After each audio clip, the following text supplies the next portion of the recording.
I'm like, because the Yeah. pavement is like cobblestone or whatever. And I just want to keep it all one smooth skin. I know you want to make it pretty. I do too, but I want to make it accessible for all. That's a And good reminder. Yeah. yeah, is a 5 foot wide sidewalk ADA compatible? Compliant? I I think assume it so. is, yeah. Okay. Okay, I so would now I am more imagine. confused than I was before. I'm so sorry, Jen. I didn't mean to interrupt you. No, you're fine. I was just thinking out loud. But yeah, I think Bill knows what he's got there.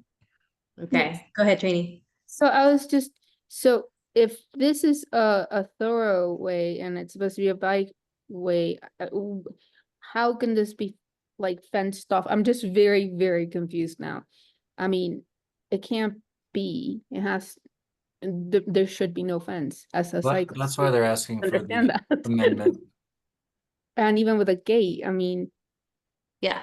So Yeah. So if we would if it was propose a that we would, normal multi-use path, it wouldn't be gated. And they're saying if we agree to remove the requirement for multi-use path, this is what it would look like. yeah.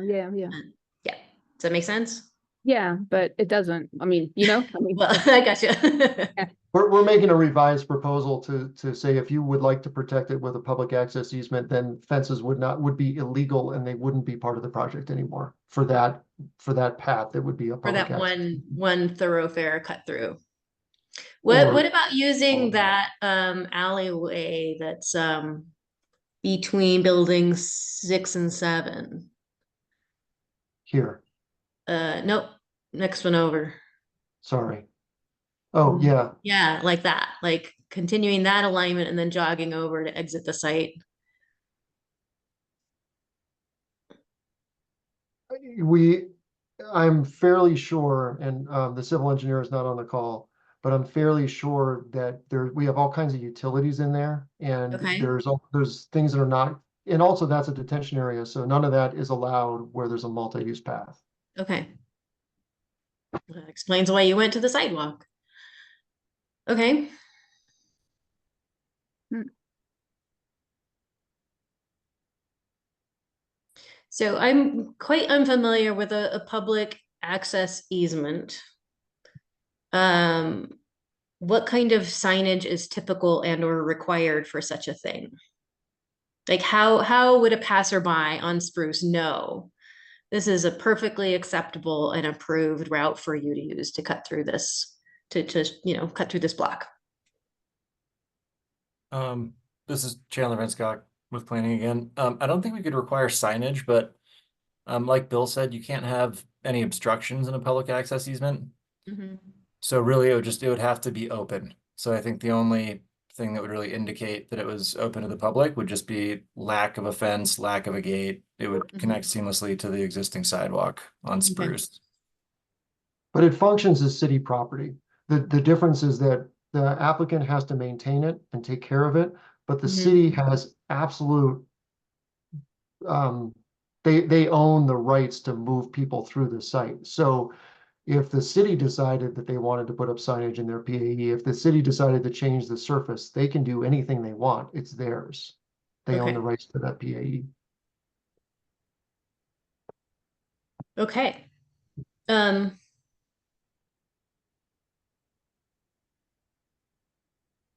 so Natalie, where does this leave us? We don't want to approve what they've shown us. Um, it appears there might be a middle ground that Tab would be open to. Do we schedule this for another meeting before October 10 or before whenever it goes to Well, planning board? I didn't write down that. you could amend the recommendation if you wanted. If you want to change the recommendation to say something like, we recommend approval of, or recommend removal of the multi-use path conditioned on dedication of a public access easement Easement. for a sidewalk through the middle of the site. You could do something like that. Okay.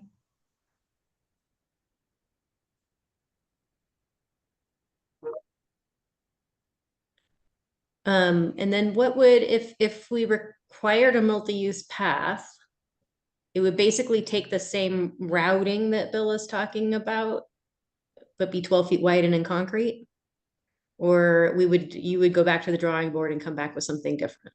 We'd have to go back to the drawing board. We wouldn't be able to satisfy everything that planning board and city council are asking us to do. So I think we'd have to reconceive the project from scratch because, Okay. yeah, Okay, so then I think the fundamental question for Tab is if we agree to remove the requirement for a full-on multi-use path in exchange for a public access easement roughly as shown here. So not a 12-foot wide path, but a 5-foot kind of meandering sidewalk. Would that satisfy the sort of public interest that was originally at stake in dedicating this as a multi-use path? I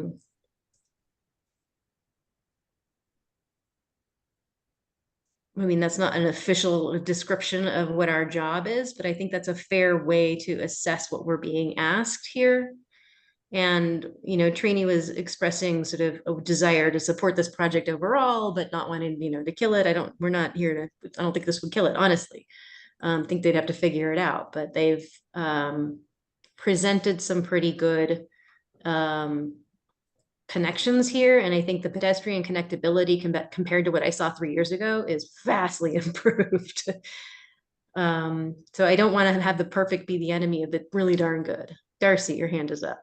Yeah, I agree with that. And I think the way that Bill characterized it as, you know, if you're a family that lives in here and you have little kids and they're on their bikes and they're winding through, you know, that's great access. And then if pedestrians can walk through here, I mean, it's not going to meet the need that Alexi was describing, you know, where, you know, bicyclists could confidently go through this and it would serve as more of a multi-use path.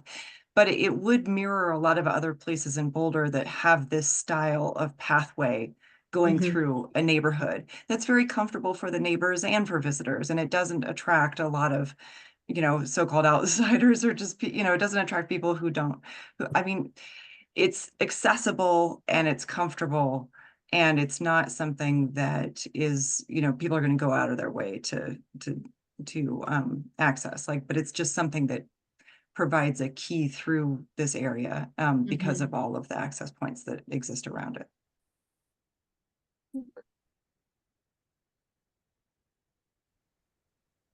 Mike, what's your thoughts? Yeah, I agree. There needs to be amendments to ensure public access. I don't think we need to. I mean, if that can be satisfied quickly. Well, if we don't amend anything, there will be public access. There will be a multi-use path that has to go through here. True. Yeah. Yeah. So. But that would have a bunch of standardized requirements. Right. And it doesn't seem like it would connect anywhere other than the middle of a block. Yeah, well, but we have a history of building little paths to nowhere that ultimately connect. I don't find terribly persuasive the argument that there's 3 turn lanes on Pearl right now that are preventing a good multi-use path connection because we reconfigure how streets work a lot. I also have no idea what the time frame would be for you know, adding onto this multi-use path through several parcels to the south. And this would be, you know, the end of the multi-use path or the beginning. I mean, they all have to start somewhere. But I think it would be usable for sort of the lower confidence riders and slower speed riders to get from Pearl to Spruce in a way that we were envisioning 3 years ago. So I am attracted to the option of amending the requirement for a multi-use path to be able to preserve public access through this otherwise private site. I think that's really the function that multi-use path idea was supposed to preserve. And I think that is a reasonable compromise. To quote from a couple of other things from that October 20th, 2021 meeting. I had said, if we change the alignment of the through road, it'll still connect a point A and a point B, just different points to get through, and it preserves pedestrian permeability. Hutchins said he doesn't want a walled fortress. So again, I would discourage the fencing all around. And then, but it would, he said residents would be able to walk in and out, but other people would be able to walk in and out too. So our concern was predominantly about pedestrians. And I think that's appropriate given sort of the relative comfort level of 26th Street, the enhanced comfort level on Spruce Street with a buffered bike lane. To say that bikes ought to be, you know, if you're going to go fast, you use these streets. If you're going to go super slow and behave like a pedestrian, you can use this little cut through. So I'm at the moment in favor of Bill's proposal. Any other thoughts? Should we do another straw poll? Mike, you just unmuted. No, I have no thoughts. Okay. All right. So I would entertain a motion to support an amendment to the Boulder Valley Regional Center Transportation Connections Plan related to site review LUR 2024-00020 to remove the requirement for a multi-use path in exchange for a public access easement from Spruce Street through Pearl Street. And I don't know how we describe the siting because I know these building like configurations and numbers might change. But approximately through the center and diverting to slightly west of center to access Pearl Street. And for a sidewalk width, public access easement? No less than 5 feet wide. I'd prefer to see 6 feet wide, but it looks like you've been doing a lot of math here. We could make this one wider. I think that's a good idea, Tila. And the other one's narrower. Yeah, The center path could be wider. Wider, because that would give a signal that this is the public access. This is the main route. Yeah, exactly. That's what I'm Bill- picturing. Bill, what do you think about that? We'll make it as wide as we can. We're really pinched with the water quality ponds. I know Okay. we can do 5 feet. If we can do 6, we'll definitely do 6. Okay, no less than 5 feet. Gotcha.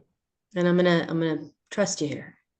And I'm gonna get bitten for that, but okay, so I yeah, just if we can fit it in, articulated we'll the do it. motion.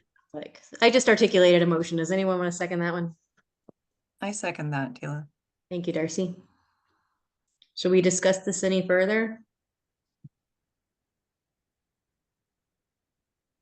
I think with the, can you remind me the date this is going to planning board? October 1st. No, that's, planning board on October 1st. That's right. Okay, excellent. I did write that down. I would like to make sure one of us is at planning board on October 1st to answer questions. I will reach out to Mark McIntyre directly and to kind of fill him in on the substance of our discussion. October 1st is a Tuesday. As the date gets closer, I'll put in a reminder and I'll see which of us is available. But I want to make sure that we are all trust but verify. That we're all on the same page, because some of those statements in the memo really concerned me. And for you to say, oh, we'll fix it, it's fine. And here's the citing for the public access easement. So we will be following up. We will be counting, noses, and if we smell a rat, we're going to call it out. Any discussion on the motion? Any questions? Are we all clear on the motion? I'm all clear. I have what I need. Thank you. Okay, terrific. All in favor? Great, thank you so much. It's unanimous. Chandler, if you need anything, in the meantime, please reach out. But Will do. Meredith has a, You're muted, Meredith. There goes. So sorry. Okay, so that was a motion, Tiva, Mhm. and you moved. Yes, Is there a second? Darcy seconded. Thank you. So sorry. Okay, no problem. Let me just say thank you to all of you. That was actually a pretty good conversation, and always appreciate your expertise. And yes, when you verify, it will be done. I appreciate that. Good. So thanks for a good conversation and a good discussion about the community needs. Appreciate it. Yeah, no, appreciate you. Thanks. Thanks for your openness, Bill. Thanks, everyone. Okay. Okay, item number 8, here we are. No, item 7. That's why I didn't know, I put my notes in the wrong spot. Request for tab feedback on proposed parking reduction, transportation connections, and site circulation. So these are the 3 buildings in the South Flatiron Port in the sort of Flatirons office development. And this is not a public hearing. We're not making a firm recommendation. We're just giving them feedback. Hi, thanks for the introduction. My name is Allison Blaine. I'm a senior planner with the Planning and Development Services Group, case manager on this project, and I will try to keep it quick tonight.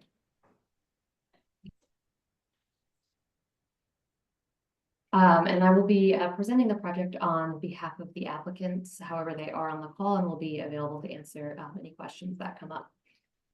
The project summary, this is in for a site review. It's for 3 new life sciences buildings totaling about 208 square feet.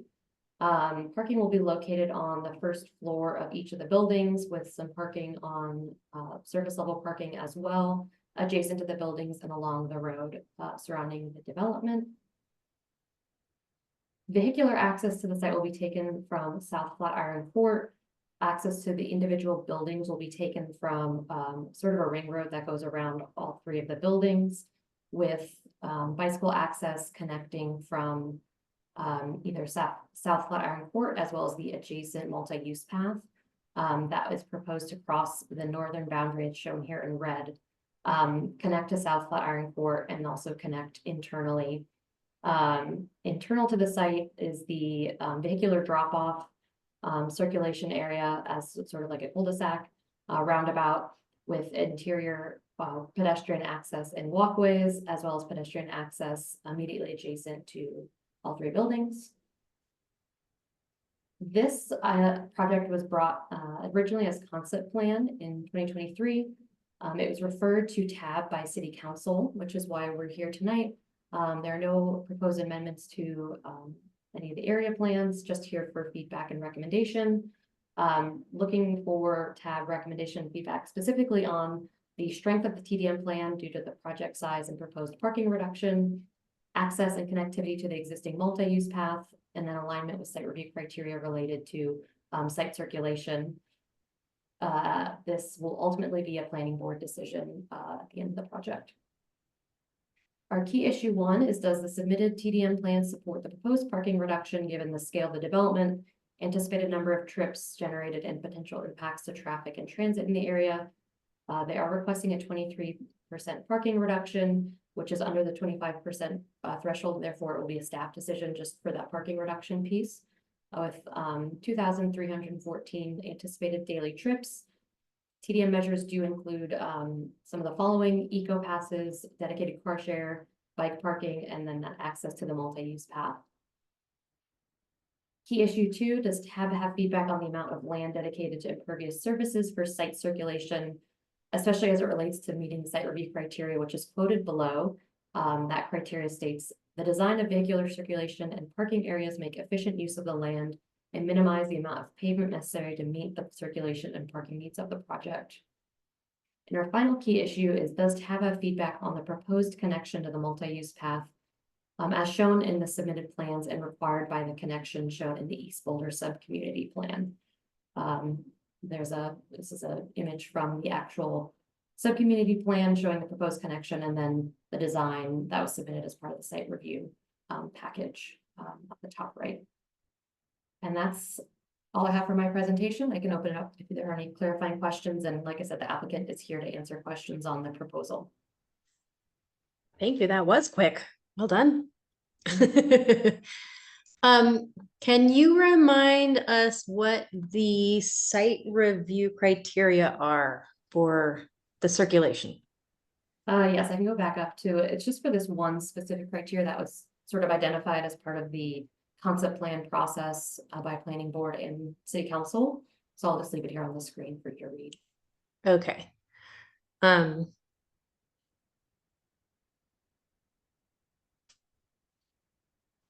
Gotcha. Any other questions on tab?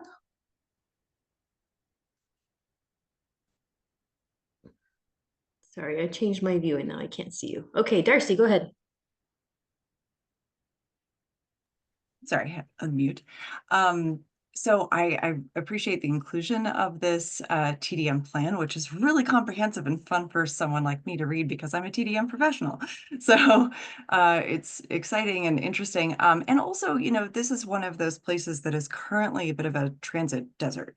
I do appreciate the request for reduced parking, and I think there are lots of great options for this site with access to multi-use paths and good bike infrastructure and all the things. I think that we do have good information about the intention of the designer developer here to really create a lot of access. But this is one issue that I've been kind of working on in my work is access to this office park, and it can be challenging, but I do appreciate that in the TDM plan there's reference to carpooling and van pooling and other alternatives, ways to kind of link up the current transit networks to the site, which I think will be really important. But yeah, right now, and of course we have the CO7 project that is eventually will have bus rapid transit along Arapahoe, and so there is good kind of future connectivity. I guess my comment is just great TDM plan, and I want to see this, you know, realized in terms of, you know, really being able to exemplify what reduced parking can lead to in terms of, you know, access for employees. So I don't think I have any questions. I just wanted to commend the developer for doing this really comprehensive plan. Great. Any other comments? Sure. Mike, go ahead. Yep. Well, I would just say issue 1 is easy because I don't think we should be mandating parking, so I'm glad they're asking for a parking reduction. And they know best what they need. And issue 3 is I think it's great to have a connection to the multi-use path. So I guess I just I'm not clear exactly what we're being asked on issue 2.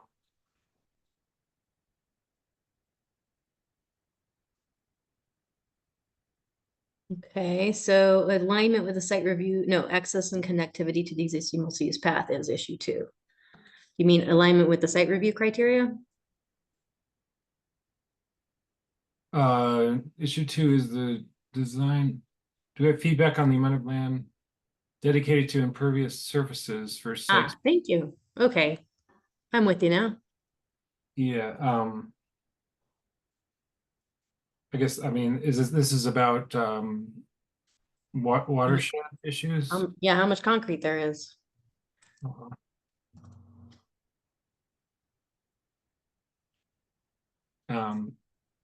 Yeah, I'd have to defer to experts on that issue. Has there been feedback from city council or something on this already? Yeah, this came up briefly during the concept plan phase. That's what I thought, yeah. Yeah, concerns just for the amount of pavement that was used that serves specifically vehicular circulation. And it was sort of echoed when it was referred by city council to TAB. And so, yeah, that's just for your feedback and recommendation. I understand you don't review the site review criteria as often as I do. Right. But Are there alternatives? Are there reasonable alternatives for reducing the amount of pavement in the design? I mean, to accommodate the reduced parking that's being requested and circulation through the property?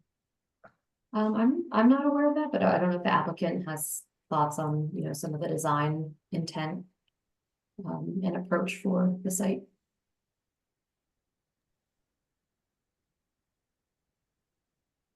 I can speak to that, and I'll also look to the rest of our team, Kevin and Wilkinson. Well, my name is Salil Payapalli. I'm with Biomed Realty. This is my first time participating in this session here, TAB review, so appreciate the feedback. The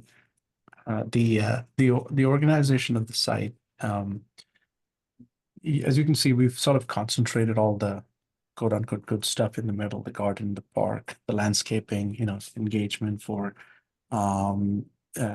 folks to come through and occupy that in a meaningful way. The outside ring, you know, it's essentially a key piece of what supports our clients, our customers. Most of them end up, you know, in the research space, and it's set up for deliveries and trucks and so on, sort of out of sight, out of mind. So we've separated, there's two systems operating here, one in the middle and then one on the outside. And we've tried to keep them separate, you know, deliberately, and sort of hidden the back of house, the service end of it, away from the wonderful garden that our design team at Wilkinson has created for us. Does that help? Thanks for that. I do appreciate the kind of campus design, you know, with the interior of the project inviting active uses and that, like you said, a sort of garden style where people will be comfortable moving through there on foot or on bikes or scooters or whatever. So, I mean, to me, I mean, I'm not a designer, but it does seem to minimize the amount of pavement in the design. And like you said, restrict those delivery and, you know, the necessary vehicular uses to the outside of the property. If I could weigh in here on that in particular, it looks to me like it's designed in places to basically have a roadway width adjacent to parking. As opposed to, and so that if someone is sort of coming out of a parking spot, I'm looking at like the sort of the roadway on the southern edge of the property here. I could imagine a vehicle backing out and someone still being able to pass them. And that indicates to me there is a little excessive sort of width there, and it might lend itself to sort of higher speed driving that we don't want to see. I think it seems possible to sort of spread the buildings out slightly more and expand the campus space in the middle by restricting sort of the thoroughfare nature of the road around the outside. Now, that being said, I don't know what size of trucks you're talking about, and maybe this amount of clearance is necessary for larger vehicles. But it seems to me like the current design looks like it's a little excessively wide on the exterior. I do really appreciate putting most of the parking and vehicular access around the perimeter. I think, you know, smart cities are built that way. Smart campuses are built that way. I think that's terrific, but it does look to me like there's room to maybe narrow that exterior thoroughfare a bit in places, so that there might be occasional conflicts with someone pulling out of a parking space or, you know, pulling in, and the person behind them has to wait a bit. And I think that's actually good. Am I allowed to respond? Of course, please do. Yeah, I think we've tried to strike a balance between competing objectives, but we're happy to look at it again. I know we have JVA, Sharon, our civil engineer, and Wilkinson. So we'll definitely take a look at that. The competing. Yeah. Go ahead. The competing objectives, you know, there's also like life safety fire truck access for these buildings. That was one. And then, you know, one key kind of circulation path we look for in our business, in our customers' business, is like nitrogen tanks for delivery of nitrogen for research that's got a specific turning radius as an example. So that's often the criteria. But the one thing you mentioned, about speed, there's other ways to solve it. I understand, is to like calm things down so folks aren't zipping. Trucks don't need to drive that fast, but cars might, given the width. And so I'm guessing there's design solutions that we can incorporate to address that piece of it. Yeah, and again, I'm looking at that southern section that's just a straightaway, and that's exactly where, where vehicles tend to speed up when they think they can see everything and they're not expecting anything to come up from the south. So yeah, just having something that interrupts that sight line, makes them go around, makes them go over. I don't know, but I would think that would be a concern just for humans on the property as well. Yeah. And so I would encourage you to look at that. Yeah, and then, Sharon, if you've got comments to fill in the details, and then I do want one additional, like 10 seconds to close on one comment. Yeah, no Go ahead. worries. I think these are good feedback, and that's why we're here. Because I think we have been kind of wiggling these routes as we've moved the buildings, as we've moved parking and access. Code requires 24 feet of backing distance for all parking stalls. So we do have to fit to the Boulder DCS requirement. We did look at one point at one-way routing with fire and safety. That was a concern. So we did end up reverting back to backing distance only. If there's things that we can do, though, to provide that visual cue, we can look at the shape and orientation. I will point out on the south, there is a wetland and drainage easement. So we don't want to infringe on that by creating too much movement or variability that encroaches. But I think, to your point, it is a straightaway. So that's something we can study. Great. My closing remark, just to Wait, I'm not done. And Mike, you're unmuted. Do you have something here? Oh, well, I had on issue 3, but if we can continue on issue 2 if we're not done with that. Whatever you like. Oh, I was just noticing this multi-use path you see here that if I'm a cyclist or a pedestrian, yeah, actually, let's look at the other one, issue 2 slide, because it shows the whole site. And I was thinking, what if I want to get to one of these southern buildings and I'm walking or cycling? Why do I have to go all the way around the parking lot? But then I was thinking maybe your idea is to take that cyclists would take these paths through the center rather than negotiating the cars in the parking lot. Is that the thought there? Yeah, the intention is that's a good map to pull up. Whoever's running And that. also you've cited all the bike parking sort of toward the entrances of the building that are facing onto this campus. Okay. Right. And we are grade constrained because that multi-use path is on a levee. So we only have certain areas we can get down safely and meet ADA. Is that why it's curved instead of a longer, just straight ramp? Exactly. Okay. And Mike, sorry, one thing to Mike's point with we wanted to minimize the amount of crossing between bikes and pedestrians versus cars. And so the multi-use path comes all the way to the Flatiron Court, but it just crosses once from the multi-use path kind of into the center of our site. Okay, thank you. It looks like, and I read in the memo that the bike parking is either covered or indoors. Is that correct? All the interior bike parking is covered. We do have exterior. Oh, you do? Okay. Yeah. I saw like a couple of temporary spots. I guess I see them now here on the courtyard. It's kind of hard to see, but this says short term and long term. All the short terms. Yeah. So the short terms are outside. Right. Okay. That's terrific. I noticed that there was sort of preferentially located parking for EVs with, opportunity to expand, so EV ready spaces, but I didn't notice, and it was kind of hard in the memo to like zoom in on some of the text. I didn't notice preferential parking for things like car share or van share or, just shared vehicles, carpooling kind of stuff. Is that on the menu? Per the TDM report, we do have 3 car shares, so 1 per building. Yeah. And it doesn't show the internal building parking here. That's on our level 1 floor plan. Yep. Here we go. So Um, car share though is like, Ego car share or now it's Colorado car share, where I'm still a single occupancy vehicle. I'm talking about like ride share kind of stuff where people are carpooling. or like Uber or No, carpooling. Oh, like Yeah. van pool or something. yeah, carpool van pool. Yeah.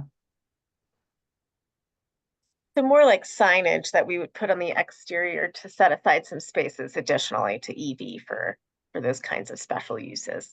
Okay.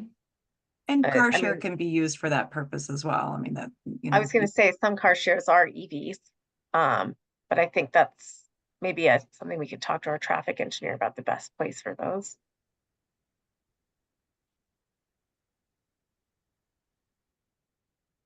Okay, my only other comment is back on the multi-use path connection.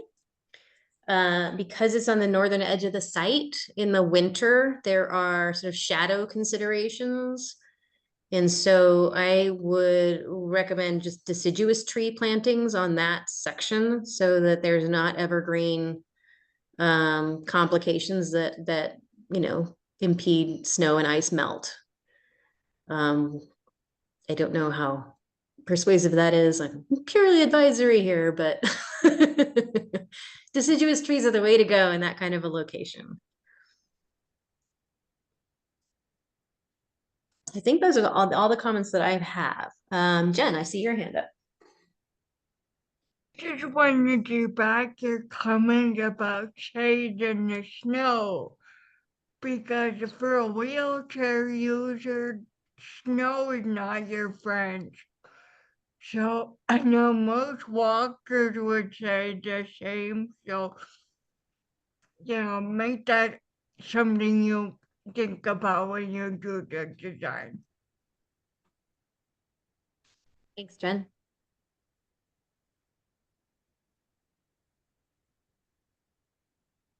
So do you need any more specific feedback than what we've given you at the moment? It looks like that's all of our comments.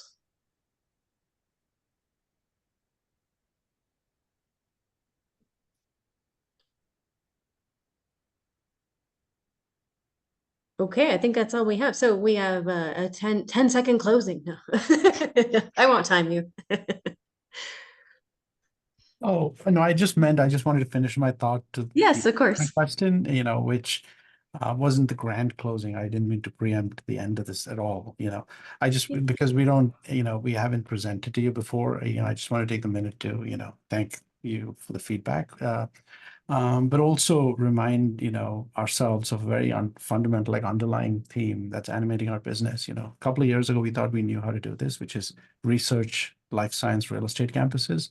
But post-COVID, we had to go way back to the drawing board and like figure it out from scratch, because even in research, never mind office, even in research, it was so interesting to see how work from home was picking up. And so we committed, doubled down on creating places, right? Like really special, like real estate placemaking. So that's been a central animating theme for our work across the portfolio, like everywhere, that we do this. And so my comment around creating that special thing in the middle and separating out, the service end of it, that special thing in the middle, is going to drive success for our customers because they need their employees back to work and we want to help them do it. And so in that sense, that's my long way of saying, I think our incentives are very aligned. We want to make this a special place. We want people to move through here. We want people to like occupy it and, in a very good, like productive third place way, between home, all those things. We're trying to do all of the things that I think are the right things. So at a very fundamental level, I think we're aligned. So that was it. Yeah, 10 seconds. Great. Thank you. Best of luck. Thank you. All right, we'll move on now. Now we get to matters. Matters from staff. All right. Okay, our first matters from staff is an update from Garrett on the downtown Boulder Station construction. Take it away, Garrett.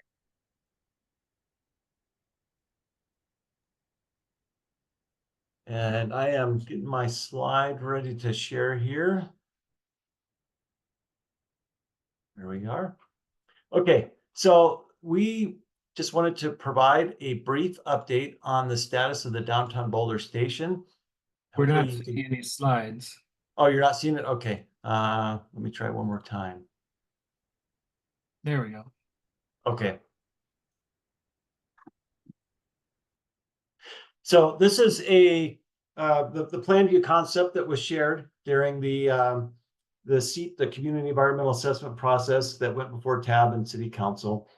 We have been working over the last year and a half to work with the adjacent property owners, as well as some utility coordination to get the project ready for construction.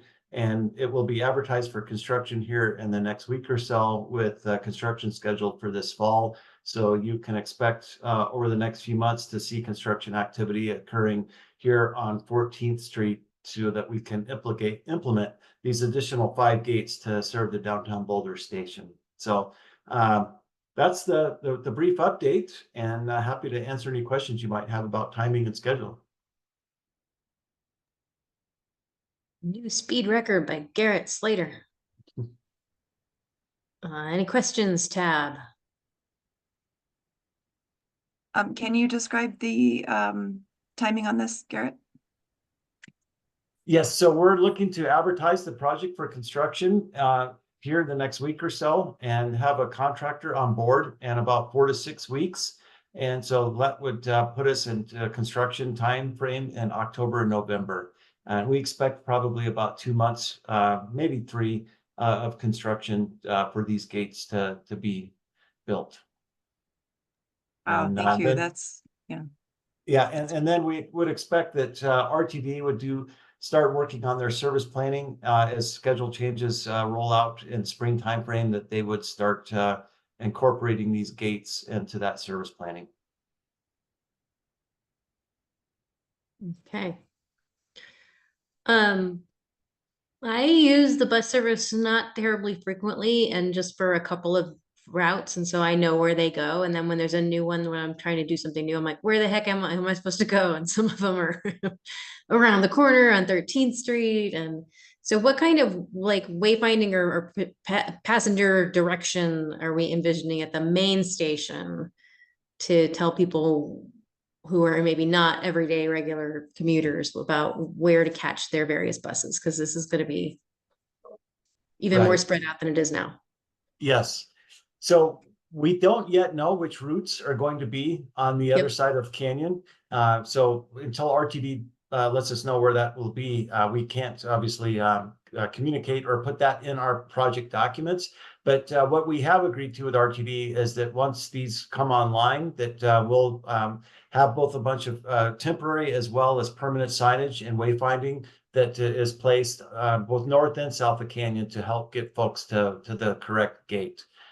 It's certainly going to be a big change for a lot of frequent transit users, and it's not an intuitive thing to cross a 4-lane street to get to your bus gate, right? So we all understand that in order to effectively communicate that to the users of the system, that they'll want to, well, that we'll need to make sure that we're super proactive in the communication. Thank you. Questions or feedback from anyone else? Looks like no. Thanks, Garrett. Thank you. Thanks, Garrett. And Jean is here to present on the regional transportation update next. Thanks. All right, so that's a really tough act to follow, Garrett. You had one slide and about a 1-minute presentation. I am here this evening to share an update on some of our regional transportation projects. And if you give me just a minute, and this is Jean Sanson, I'm a principal transportation planner with the department. If you give me just a second, I will pull up my slides.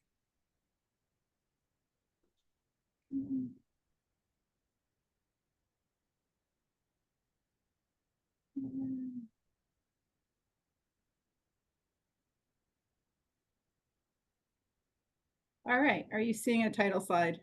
Yep. Okay, wonderful, great. So as I mentioned, I'm Jean Sanson, and I wanted to come to TAB this evening to provide you some background and context as to how and why we as the City of Boulder work with our neighboring jurisdictions as well as our regional and our state partners to advance both our local and our regional mobility goals. So think of all projects and programs that transcend the City of Boulder boundaries, and that's what I'm going to be covering this evening. And then I want to share progress on just a handful of the important projects listed here that are helping us to provide these safe, affordable, and reliable regional travel options. So why do we even care about regional transportation? Well, it's pretty important, right? Because we know that since we've been collecting data for over 30 years now, that non-resident employees continue to be a demographic that uses single occupant vehicles when traveling to work in Boulder from surrounding communities. So essentially, over the last 30 years, these numbers haven't budged, with about 80% of people coming in SOVs. And the average commute distance is also increasing for non-resident employees over time. Now it's about 18 miles in each direction. And this part is in part and parcel due to the lack of affordable housing in and around Boulder and other factors. And we also know from our most recent greenhouse gas inventory that transportation emissions showed the biggest increase across all categories. So for these reasons, our focus on regional transportation, particularly providing high frequency, fast, reliable, affordable regional transit, is so critically important. So how do we respond to these trends that aren't headed in the right direction when we're looking at regional travel? Well, here's a little bit of context and history for you all. And I know that this map is familiar to many of you or to several of you, but may not be to all TAB members. So this map that we're looking at right here is called the Northwest Area Mobility Study.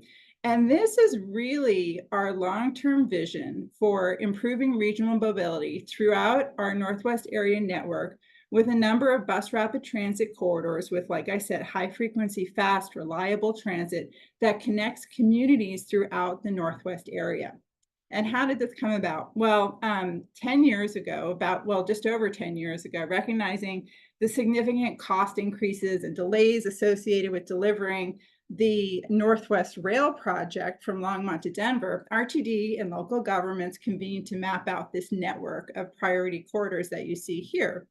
And this Northwest Area Mobility Study, or NAMS as we call it locally, became a consensus agreement between elected officials, RTD, CDOT, 13 area jurisdictions, CU, and CU on transit priorities for the region. So much of the work that we've done in the convening years to collaboratively plan, design, and implement improvements on these NAMS corridors model the success of the US 36 improvements that we completed in 2016. So like dedicating roadway space for the Flatiron Flyers to ensure that that service is fast and reliable, building separated commuter bikeways, which are becoming even more popular as commuters are traveling longer distances on e-bikes. And what's becoming more and more a foundation for each of these projects is a focus on holistic safety improvements to ensure safe and comfortable access and mobility for all travelers. Now, much of the work that we do to build our regional transportation network depends on the strong relationships with our state and regional partners. So as an example, the City of Boulder works closely with the Colorado Department of Transportation, or CDOT, to ensure that our priority projects are in a pipeline of statewide transportation plan projects to ensure that dollars continue to flow to our area. Also important to note is that most of the regional corridors coming into and out of Boulder are CDOT facilities, meaning that any infrastructure enhancements we want to make to a roadway like 28th Street or Broadway, as Garrett mentioned earlier this evening, must be closely coordinated with CDOT. RTD is another key partner, providing the majority of Boulder's bus service, and as I think you're all aware, drastically reduced bus service during the pandemic. And with its system optimization plan, is expected to restore service over the next few years at about approximately 85% of pre-pandemic levels for routes serving Boulder. So not great news, but better than where we have been. And we continue to advocate, we the city, for RTD to return our priority routes, such as the Flatiron Flyers, additional airport service, and the reopening of Boulder Junction Station. And then finally, a very important piece of the Regional Transportation Partnership is the Denver Regional Council of Governments, or DRCOG. I think you heard a lot of from Garrett related to that TIP program, and how successful we have been in leveraging limited local dollars with state and federal money to advance many of our priorities. So as a regional government entity, DRCOG does many things. It establishes guidelines, it sets policy and allocates transportation funding, which we've discussed, and is quite frankly a large source of where many of our infrastructure dollars come from. And I would just want to share, because I think she's in this meeting, that Mayor Pro Tem Nicole Spear is our representative on the DRCOG board. So thanks to her for that. Okay, so while we work closely with our state and regional partners, we have also formed coalitions with our neighboring jurisdictions to advocate for regional projects. So specifically, the Northwest Mayors and Commissioners Coalition, or the MCC, is a group that was founded over 25 years ago as a coalition of local governments in Colorado's Northwest metro region. And the mission of this coalition is to speak with one voice regarding regional transportation investment priorities. And at the core of these investment priorities is the build out of the regional NAMS transit network that I showed earlier. So the coalition retains state lobbyists, and they help to guide positions on state legislation, much of which we've covered earlier this year, as well as federal lobbyists who've been instrumental in helping to secure federal dollars for several of our NAMS projects.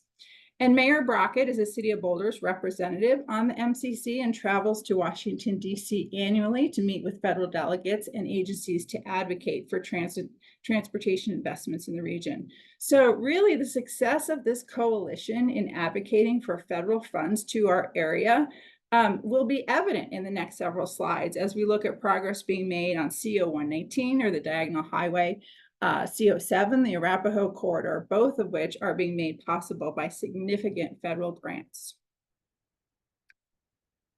So, so that first part of the presentation sort of covered the why and the how, and now I'm going to share a primer on where we are, status updates, if you will, on some of these larger regional corridor projects. So let's start with the CO 119, or the Diagonal Highway Safety and Mobility Project. So as I mentioned earlier, with NAMS as our guide, much of our focus over the last 10 years has been on transforming this corridor through this collaborative partnership with, as I mentioned, CDOT and RTD, but also Boulder County and the City of Longmont.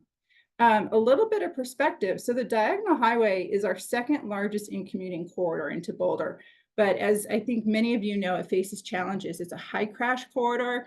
Bus service can be slow, it can be unreliable, and the corridor lacks safe and direct bike connection between Longmont and Boulder, which was made even more evident by the tragic loss of Magnus and the ensuing work that's being done to raise awareness and advocacy and dollars to ensure that safe bicycle infrastructure is a component of this project.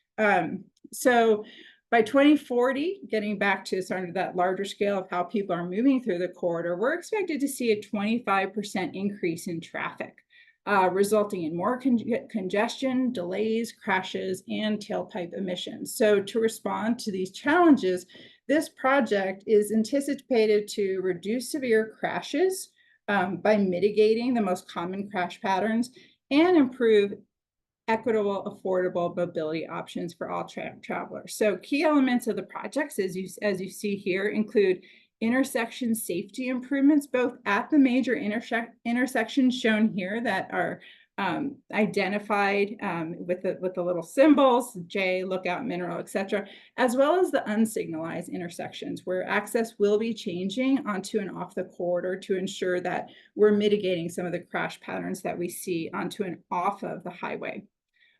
We're also looking to implement high-frequency bus rapid transit to connect Boulder and Longmont, as shown in the orange and the blue lines, and construct a regional bikeway, as shown in the green line, that provides not just end-to-end travel between Boulder and Longmont, but direct connections for people riding bicycles to the BRT system.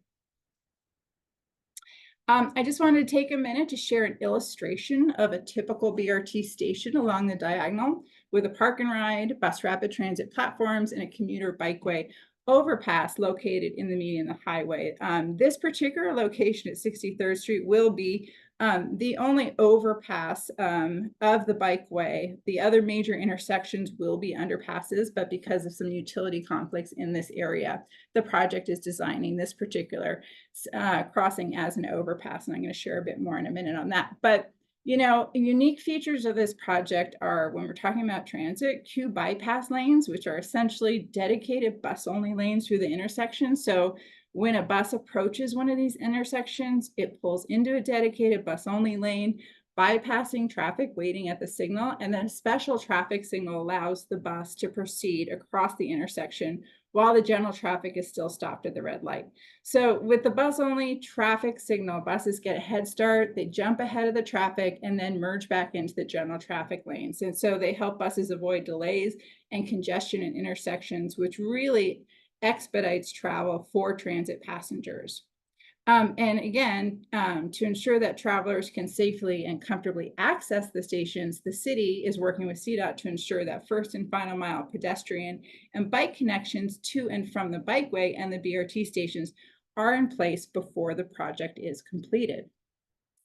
The Safety and Mobility Project, as I mentioned, has been years in the making. Full construction will begin this fall, in fact, next month, with completion in 2026 and BRT operations starting in 2027. I would encourage you all to participate in the upcoming public meeting later this week and hope that you might spread the word among your friends, colleagues, and neighbors. This will be an opportunity to share a project update, let folks know what they can expect in terms of traffic lane closures, and changes that they can expect over the next couple of years, and also provide feedback on that bikeway overpass that I showed you at 63rd Street, since that's a newer element of the project. So that is all things CO1, CO119 or diagonal. Now I'm going to switch gears to an east-west corridor. What we're looking at here is CO7, State Highway 7, or East Arapahoe within the city of Boulder. Along with the US 36 project and the Diagonal Highway, it's one of our most heavily traveled commuter corridors that we're looking to make improvements on. The map you see here is CO7 between Boulder, I-25, and Brighton, spanning more than 30 miles and incorporating 8 jurisdictions. So like I said, like our other NAMS corridors, the approach that we take in designing and implementing improvements is a coordinated and collaborative one. We are a member of what's called the CO7 Coalition, and we're pleased that former TAB member, now council member, Schuhart is our representative to this group. The coalition is made up of CDOT, RTD, elected officials, and other member organizations such as CU, and provides a forum to coordinate and advocate for the planning and implementation of safety and multimodal improvements to the corridor.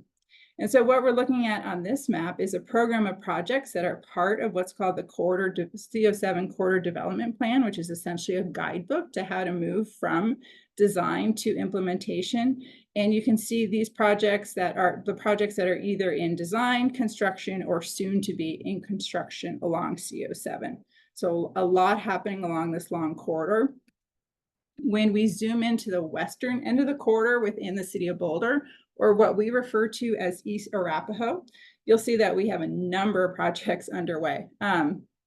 With the East Arapahoe Transportation Plan as our policy guide, we've been working closely with CDOT and RTD to design and construct improvements. So, for example, we expect to begin construction between 38th and Marine Streets and Cherryvale Road later this year to fill in missing links in the multi-use path system and enhance several bus stops.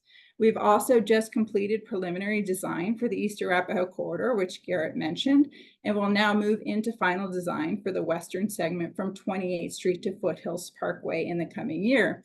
And through the Safe Streets and Roads for All federal funding, we've now secured about $10 million for safety improvements along Arapahoe, including bike and ped improvements along Arapahoe between 28th and 33rd Street, which will include a protected intersection at Arapahoe and 30th Street. And then last but not least, like I said, there's a lot happening on this corridor. CDOT is going to be resurfacing Arapahoe next year, a project that's sorely needed if you've been out there recently, and will stripe and sign the outermost lanes for bus-only lanes, bus and right turning vehicle lanes, in conjunction with the resurfacing project. So this is going to expedite transit travel for those using the Jump today and travelers who will use the high-frequency bus service between Boulder and Brighton that will begin operating in 2026. I'd just like to quickly share a couple renderings from the preliminary engineering project we just completed as inspiration for us all. I think these renderings illustrate how the street will be reconfigured over time to provide safe travel for our community's most vulnerable members, for the high volumes of people traveling in vehicles, and for the transit passengers who will be better able to move safely and comfortably across the high frequency and high volume road. So while this is a prototypical rendering of an intersection along Arapahoe, it illustrates the separation of space for all users to safely and comfortably travel along and across Arapahoe. And here's just one more rendering. I especially appreciate this graphic because it illustrates the much needed and long overdue improvements to our transit stops, some of which, as Jen has rightly pointed out in regard to the bus stop at Arapahoe and 30th Street, are almost inaccessible for people with limited mobility or in wheelchairs. So in this case, we could be looking at the future eastbound stop at 30th and Arapahoe that, with our Safe Streets and Roads for All grant dollars, will be reconstructed within the next 2 to 3 years. Now I'm going to jump to another east-west corridor, and that is the South Boulder Road corridor. So this is a project that's looking at a 9-mile corridor that connects Boulder, Louisville, and Lafayette. The Denver Regional Council of Governments, which I mentioned earlier, as part of its corridor planning program, is leading this study in partnership with Boulder County and the cities of Boulder, Lafayette, Louisville, and RTD.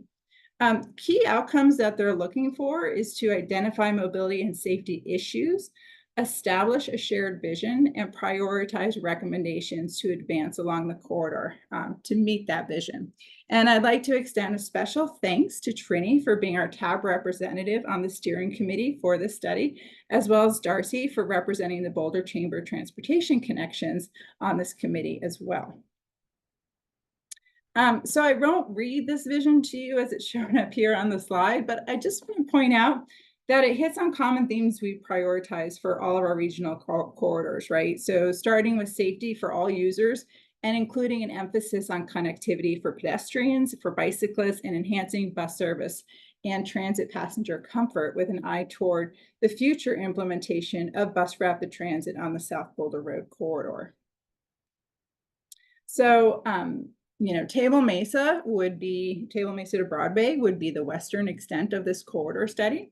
And while Table Mesa is not on the city's CAN network, it's important that we continue to make limited improvements across our entire transportation network. And this corridor study has honestly provided a great opportunity for us to both think about how we document longer range transportation master plan improvements, such as planned underpasses shown here in the green circles with a U, as well as respond to community input with smaller scale improvements that can be done faster, such as installing automated speed enforcement on Table Mesa, or even evaluating left turn operations to reduce conflicts at specific intersections, like the icon you see pointing to turning movements at Tantra Drive.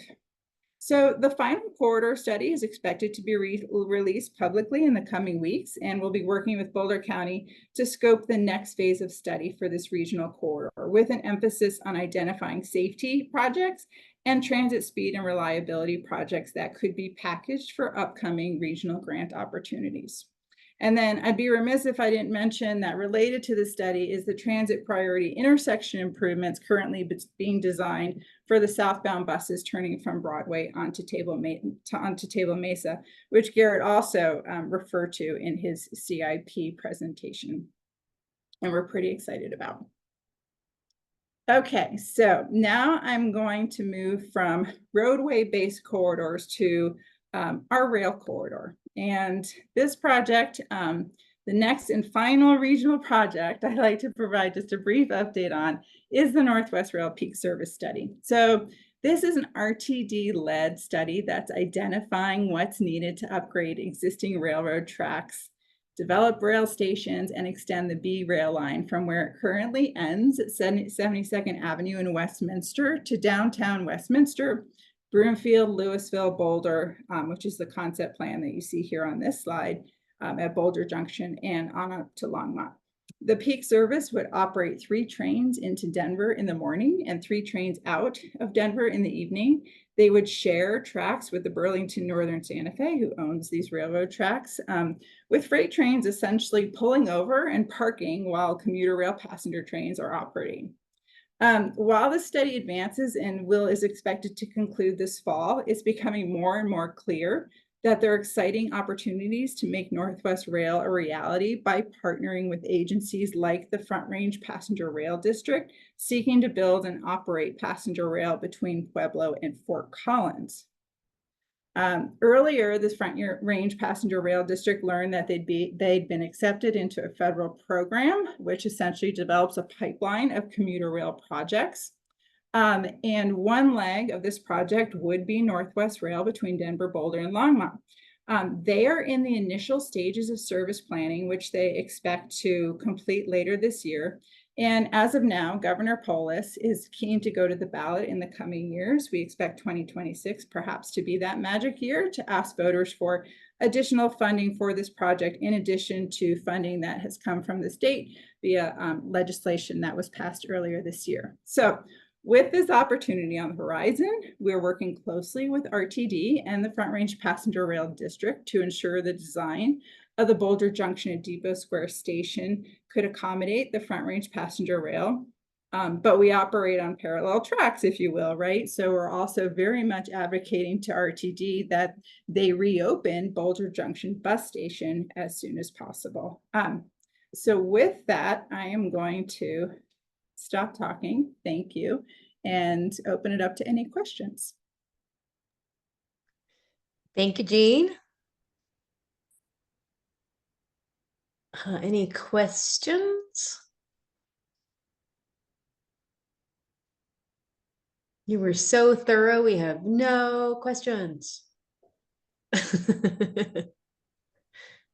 I would just ask if you could send us a copy of your presentation. Yeah, absolutely. I'm going to be sending that to Meredith, who will send it on to you. Yeah, thanks. Great, thank you. Jen, I see your hand up. Yeah, sorry, I was slow. No, it's okay. I just want to say, Jean, thank you. And definitely would like to help open up the Boulder Junction Station. So if there's anything we can do, let me know. Jen, I really appreciate that. In fact, we, if Councilmember Spears is still in the meeting, you know, we've had very recent conversations with Councilmember Spear and Mayor Brockett about how to elevate the request to reopen the station sooner rather than later. And we will certainly take you up on that offer to assist in that request. It is absolutely. I'm a resident at Dirty Pearl. And I know lots of people who are upset by it. So I'm sure we could do a petition or whatever you needed. Yeah, I think you would be a very effective voice for that, Jen. Yeah, I agree. In fact, Jen, your name even came up in a meeting last week on this topic, because quite frankly, you know, since the station has been closed, I mean, there's just been a tremendous amount of new development that's either in construction or has opened, and residents like yourselves, and they need to hear your voices. So I look forward to strategizing on that with you. Yeah, just one point is they developed so much that RTD needs to resume service there, because we are going to have more and more people moving here because of the station, so we need to just open that up. Absolutely. Thank you for that. Yeah. So, Jean, I know we talked last month or the month before about new legislation reducing parking minimums in near transit-rich neighborhoods and transit-oriented development stuff. What do we know, and what are we gathering, and how can I find out more about the demographics of people who live in these sort of transit-rich neighborhoods or transit-oriented developments? Yeah, that's a great question. Are you speaking specific to City of Boulder? City and county, yeah. Yeah, yeah. You know, we can help pull that information. We have a wealth of data available to us by certain, certain softwares like Remix and such. And so I guess I would ask, what types of demographic information would you be interested I'm in? quite curious about sort of, I mean, these are new developments, and so aging in place isn't so relevant. But I'm quite curious about how many people are moving out of sort of single family homes into apartments because there's no, landscaping needs and there's elevators and services. And so I'm really quite curious if we see a concentration of people with mobility issues because of age or physical disability or, whatever it is. Because I think that would help strengthen a case to reignite service when you say this is not actually your standard rider population that's being excluded, but you're actually disproportionately disadvantaging people who rely on public service. Yeah, for sure. I'll have to give that some thought because, data that we have on things like, zero car households and such is fairly limited to census. But let me circle back with you and talk with our team about what data might be available to start, thinking through how to make that case. Because we know it's true, right? Right. But yeah, right. It's being able to back that up with, quantitative data, empirical data. Yeah. Let's work on that. Okay. Okay, Good. terrific. Thank you. Any other comments, Tab? Mike, go ahead. Following up on your question, Tila, my understanding is that with the new state laws, nearly all of the city of Boulder would be required to repeal or not enforce parking minimums. Is that correct? I can answer that. Yeah. Thanks, Chris. Yeah. Yeah, sure thing. Chris Hagelin, principal planner.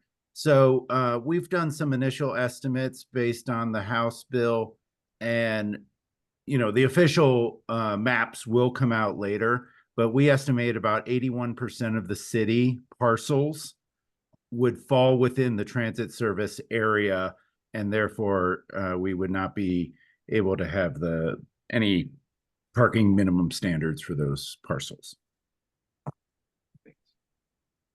I hope the city repeals all parking minimums. Well, as I understand it, Chris, the statistic came up on the August 8th AMPS update to council. Yes. And in fact, a proposal underway is to just go ahead and eliminate them citywide because it might be more effort than it's worth to parcel out that 19% that doesn't need it. Yeah, that's where staff is leaning right now for sure. Yeah. Here's my question. Across the whole city.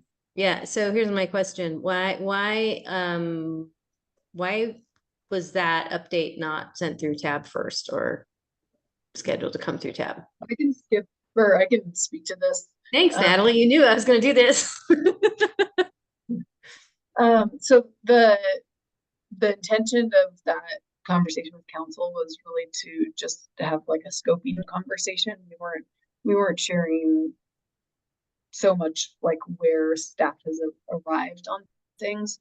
The information that we shared, it was really about like just initial kind of data and research and how that's going to shape the scope of work. But as we get further along in the process, we will certainly, come to Tab before we go to council with any recommendations around the three focus areas of the work. Okay. Well, I love you, but those three focus areas have been the subject of multiple Tab letters to council as, priority setting areas in advance of council board retreats. Yeah. And so it's not like we haven't thought about it and don't have ideas about it. And so I was kind of surprised to hear from city council members that this had come to them and none of us had had a whiff of that, and that there was some evidently very new thinking about where staff direction might be. And it seemed an opportunity ripe for TAB input that does not seem to have happened. And I will leave it there. Okay. Well, yeah, and I also think, you know, you all can certainly talk about that under matters from the board. And if there's information for us to take back, then we can certainly do that. Yeah. We have thoughts. Yeah.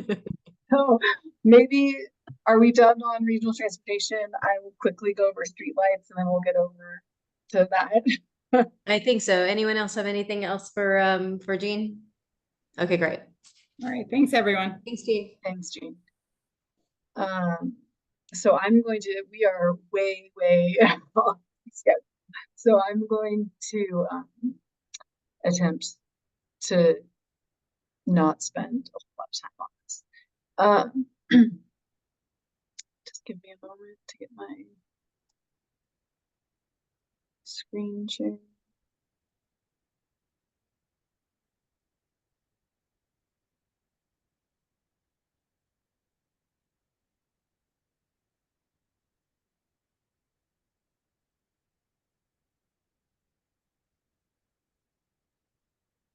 Okay. Or what can you see? Can you see the presentation? We see the presentation, but there's other stuff too. I don't know how to describe this view. Okay. I'm gonna. Natalie, would you like for me to share slides? Yeah, that would be awesome. Thanks. Yeah, no worries. 1 second.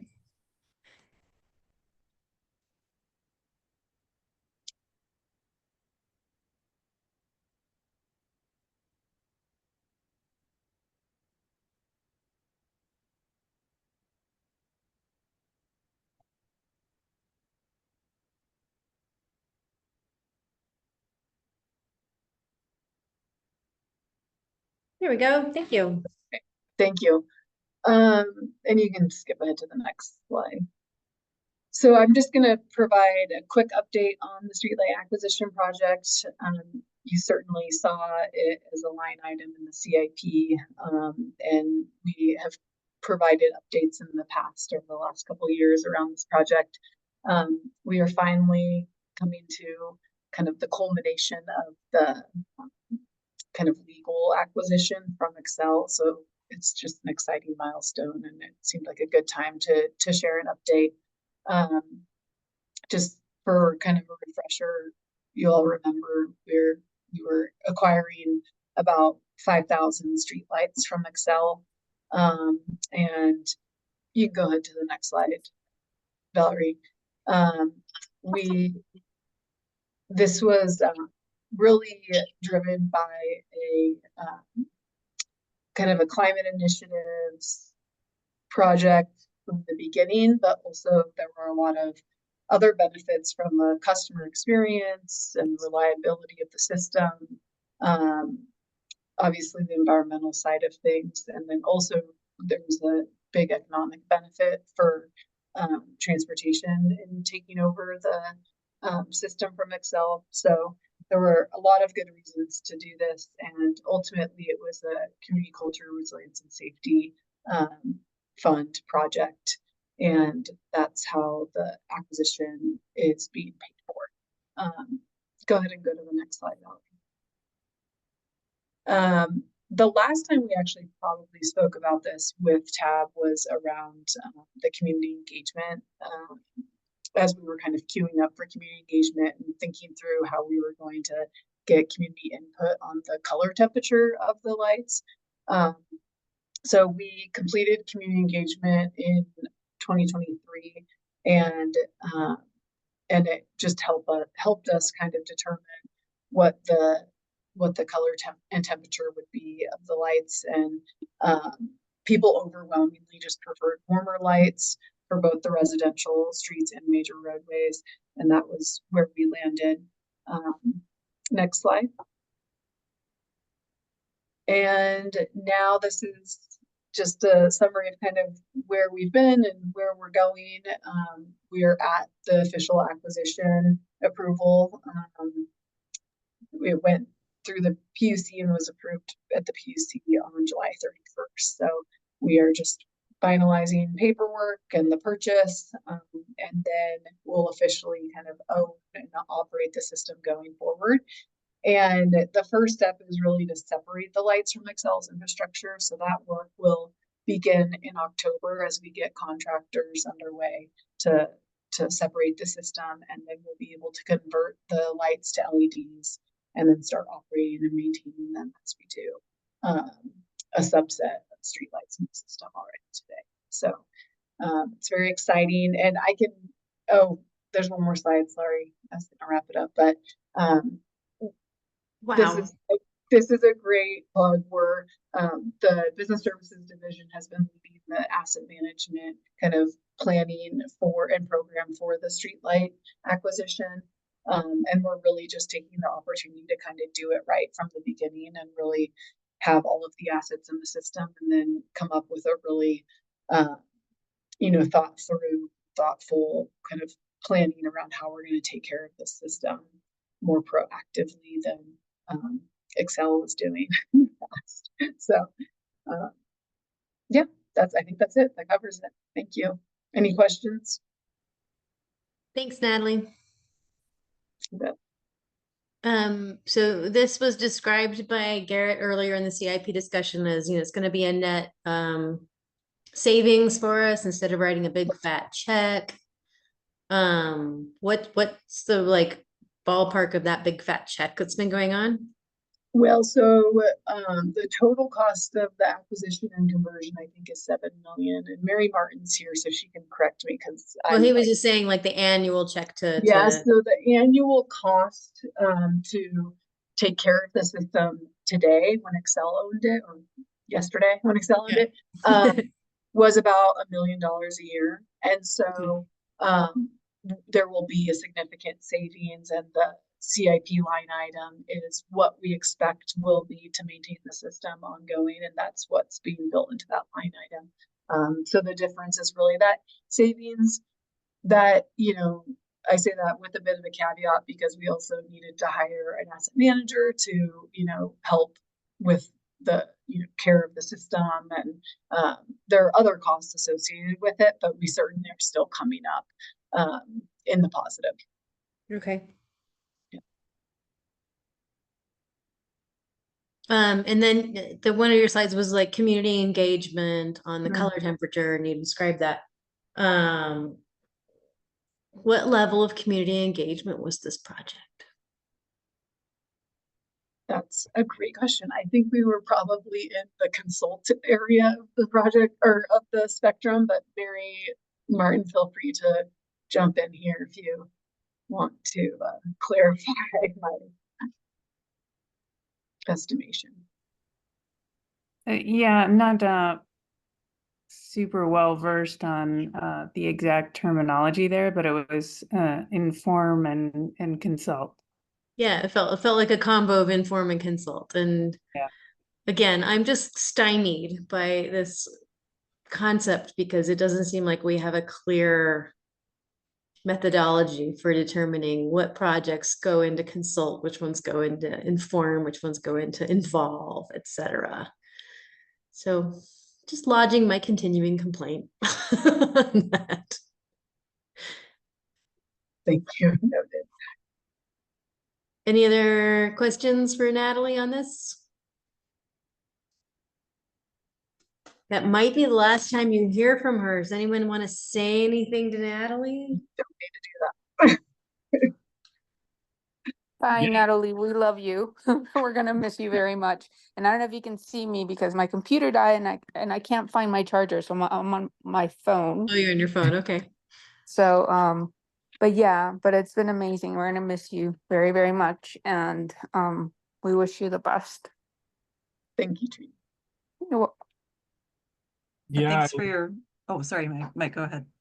Oh, just say not only has it been wonderful to work with you and know you, but recognize how much you've achieved with our tall curbs on baseline and our protected intersection and our massive Vision Zero grant. So thank you for all your work. It's the team effort for sure. I knew you would say that. Darcy? Yeah, and just thank you for your leadership. I'm hoping that you'll still live in Boulder with your new role, or are you moving?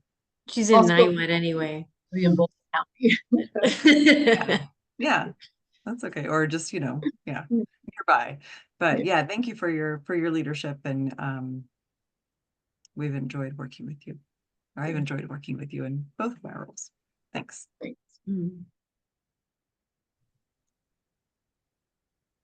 Yeah, I'm losing a friend, but I'm not losing a friend, but I'm losing a friend. Yeah.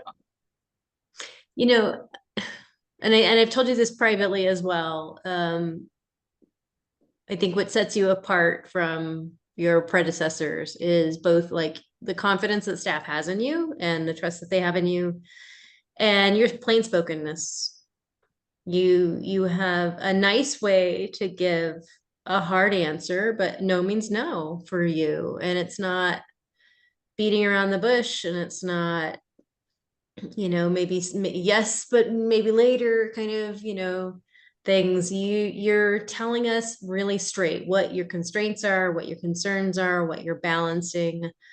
And that really helps me explain, you know, to other people and me have confidence that the decisions that you're making are right. And so I just can't thank you enough for your candor in general and your plainspokenness. It's gonna serve you well. Thanks, Sheila. Best of luck to you. Thank you. Okay, let's go to matters from the board. Yeah, we're behind, but we'll get there. CIP bike tour, we all did it. I thought it went great. I thought Garrett did a great job explaining stuff. Thanks for the staff that met us at the stops. It was like little special guest stars at the stops. And thank you in particular for making sure that it was an accessible ride for everyone. I have already sort of talked to Meredith and Valerie about the communications problems that happened, and I'm sure that's not going to recur in the future. We'll be more on top of that, but you know, everything got salvaged and it went really, really well, and I appreciate that. Iris Avenue City Council study. Okay, so after this meeting, I am going to send tab members stuff with links. So don't stress about this stuff, because I'm going to combine the next couple things about Iris Avenue, upcoming engagement opportunities, and Highway 119, which were on the agenda under matters from the board 2, 3, and 4. So next month, we will have our public hearing on the SEEP, the environmental impact study, and that's not the right words because those don't make the acronym SEEP, but we will be having the public hearing on Iris and on staff's recommendation for option B for Iris Avenue. We will, of course, continue to talk to members of the public, receive and respond to emails on it, man on the street stuff. I had a couple of conversations yesterday at the Magnus White event, and I encourage all of you to continue to amplify the decision and the considerations, as we talked about in our retreat, to make use of your own personal networks and personal connections and ability to both listen to and respond to public feedback on these items. But in advance of our public hearing, I would like all of you, if you haven't already, to listen to the City Council study session that happened, what's the date? In June. on Iris Avenue. So it was an update, but then there was a very, I think, fruitful discussion and a question and answer period by council. And I will send you the link to that, as well as a couple of time signatures for, you know, if it's too long, can't read the whole thing, like just go to the city council colloquy afterwards. Otherwise, I thought Lindsay's presentation was phenomenal, really covered a lot of ground. But I want you to be up to speed on what city council has heard so far before we take on, I believe Lindsay's gonna present again. And that's gonna be our, you know, time to take in the last bit of public input, but I think having council's perspective in the meantime will be useful. So I'll send you the link on that. Also on Iris, there's a virtual open house. It's open now until the Friday, so August 15th. And so it's kind of the third virtual open house. My understanding is this is basically the last kind of scrape of public input before preparation of the final presentation for us and for council and memo and all that. And so if you haven't, or if people haven't that you know in your networks haven't weighed in on Iris Avenue, and there's still people who say, I haven't really looked at it, give them the link that I will send you for the virtual open house. They have until Friday to fill that out. We're going to have our public hearing on September 9th. And I believe this will go before city council on the 19th. Is that right? Yeah, Natalie's nodding. That's the 19th. So that's the upcoming stuff on Iris. Tomorrow, and I think Alexander Phillips talked about this, there's a hearing before the Boulder County Commissioners about the North Foothills feasibility study. So this is not the Highway 119 bikeway, but this is the bikeway that would trace Broadway along Highway 36 up to Lyons. There's been a feasibility study. We've talked about it here, but there's a hearing tomorrow with the county commissioners at 1 p.m. It is both in person at the courthouse at 14th Street and the Pearl Street Mall, and also virtual. I believe if it's virtual, you need to sign up to speak before midnight tonight. I need to double check. Well, if I'm wrong, I'm wrong. I plan to be there in person. But hearing more people is always helpful on that. Let's see, Highway 119. I said we were talking about that. Of course, Jean covered that a little bit as well. She talked about the survey that's online about the new bridge at 63rd Street. So, you know, having the bikeway across all of those major intersections has been a focus of the study. And the feasibility and the planning for a long time, but it's become clear that we need some kind of overpass or a bridge at 63rd Street. And so there's a survey about that that's available online right now. I will send you a link to that. I walked the route with Alex Phillips and others from Boulder County.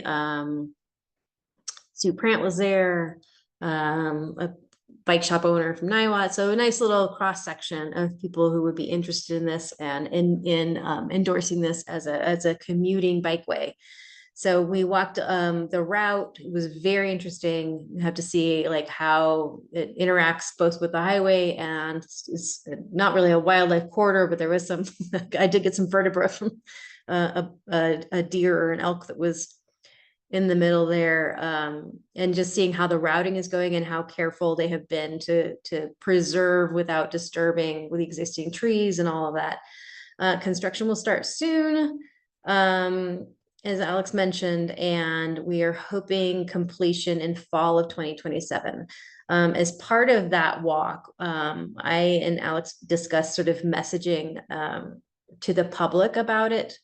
To describe it, as Jean very well did this evening, as just sort of a multimodal effort that's going to serve all kinds of users, and to not focus so much on sort of the phasing and which construction portion is serving which section, but to just treat it all as part of a cohesive whole.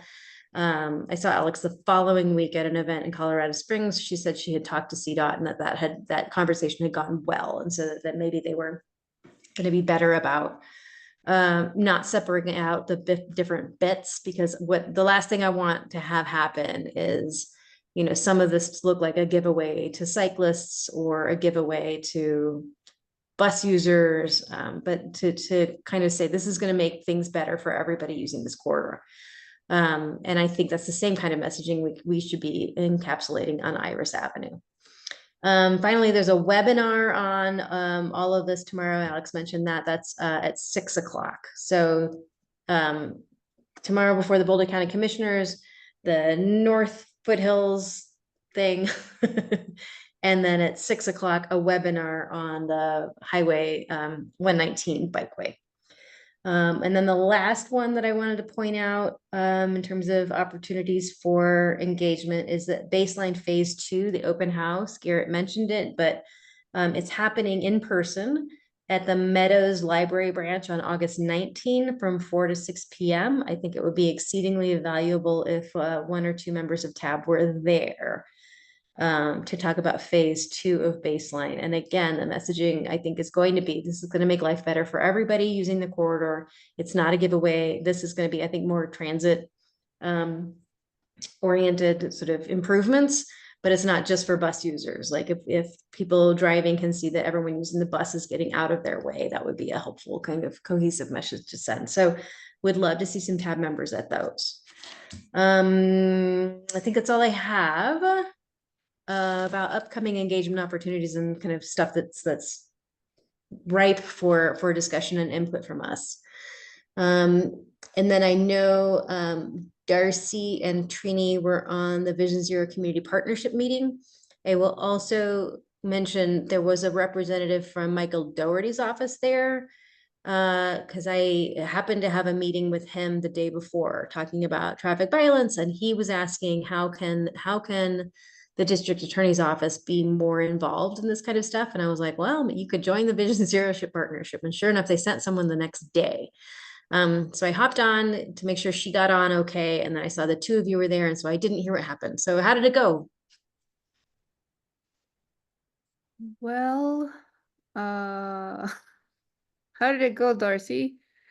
It was interesting. I mean, I think that there's like some debate about how we're gonna rebrand so we can be more I mean, that was the conversation. It was around rebranding what Vision Zero looks like currently. So because there's a lot of confusion to the general public. So there was some discussion about that, but nothing concrete came To up. explain it better to the public?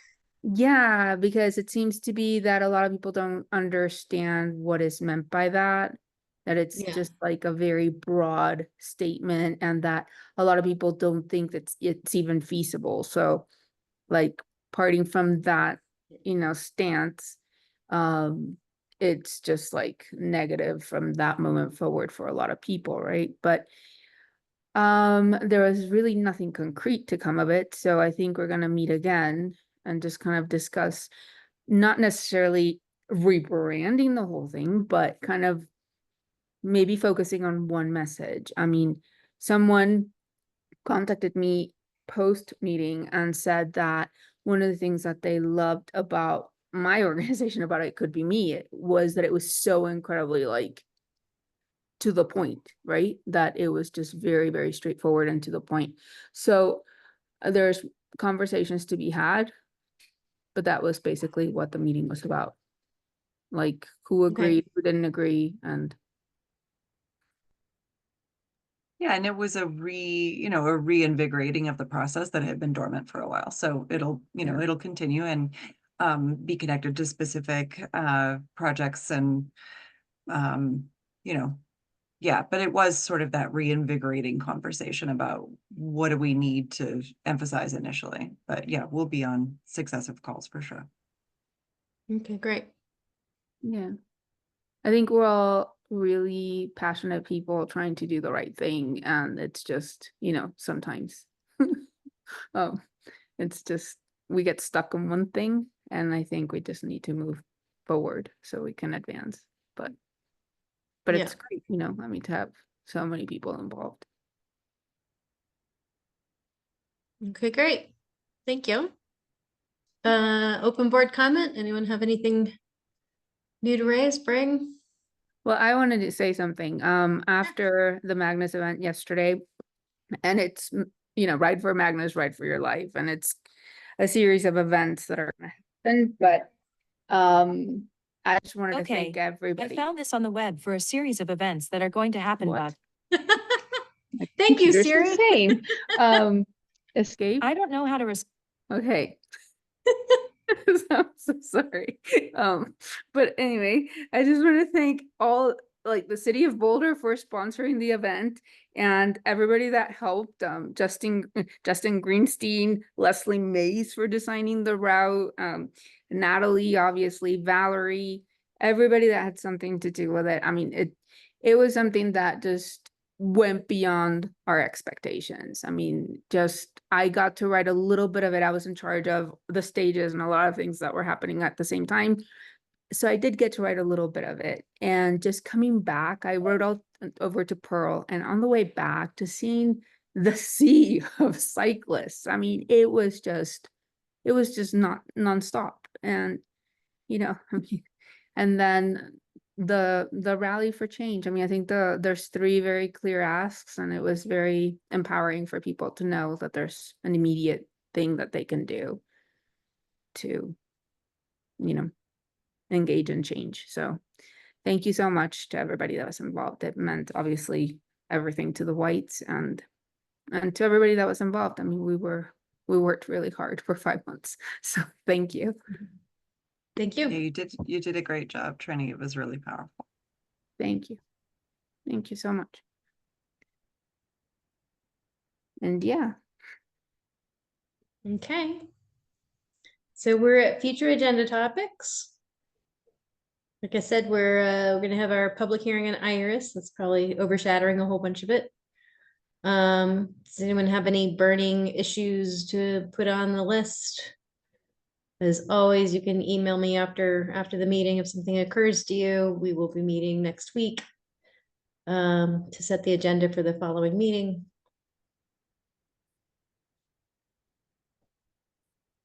All right, then. Seeing nothing further, I will entertain a motion to say goodbye to Natalie and to adjourn. I move to adjourn the meeting. I think you have to second it, and I didn't want to second it, but I guess You I'll- just did. Yeah. You said the word second. Bye, Natalie. All right, all adjourned. Thank you. Bye. Thank you. Good night. Natalie.